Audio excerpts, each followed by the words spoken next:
This is about action movies.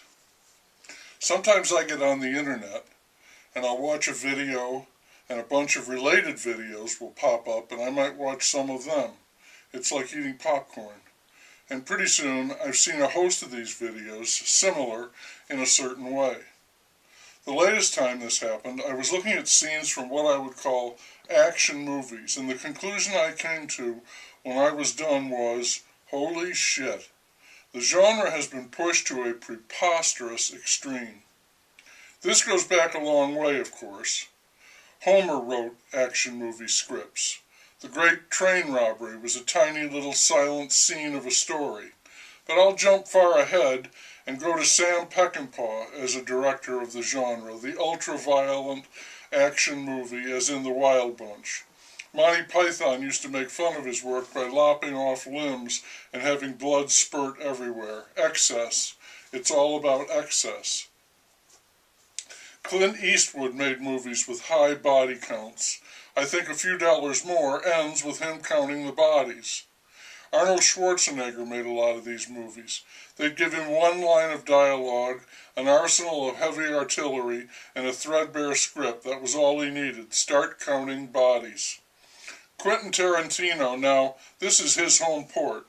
From Reservoir Dogs up through Pulp Fiction and Django and Inglourious Basterds and The Hateful Eight, these are all very similar blood-soaked stories.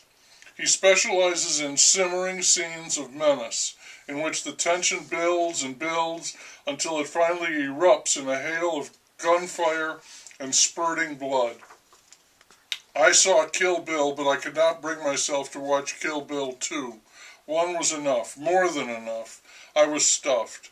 Stuffing reminds me of farce, the French word for stuffing, and there is something farcical about the level of violence in these movies. The body count has become so high that you can't count it. Special features common to all of them are the casual headshots, the splatter. Every movie must have its own team in charge of splatter. The gymnastic tumbling run during which 20 villains are shot in very rapid succession, and then the unarmed hero grabs a bad guy, sweeps him around, and uses him as a shield and fires his gun into fellow villains while his body is peppered with gunfire. This is all done, I believe, to try to compete with the hyperbolic special effects in the superhero movies. And it seems as if it's mandatory, if you are a leading man, that you can make one of these movies. And you have to be deadly serious in the way you go about it. You have to train and get your body into tip-top Sly Stallone style shape. You have to learn the moves so it looks realistic in all the martial arts, hand-to-hand combat scenes that are a staple of these films.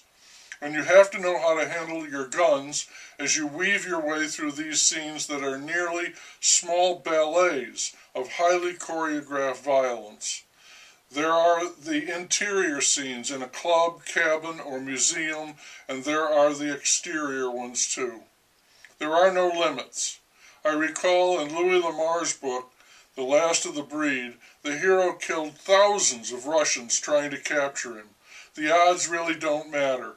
These heroes are finely tuned, thoroughly trained killing machines. Matt Damon has his Jason Bourne. His buddy Ben Affleck makes his play in something called The Accountant. Brad Pitt was Achilles. Keanu Reeves shows up as John Wick. Somebody made the mistake of stealing his car and killing his dog.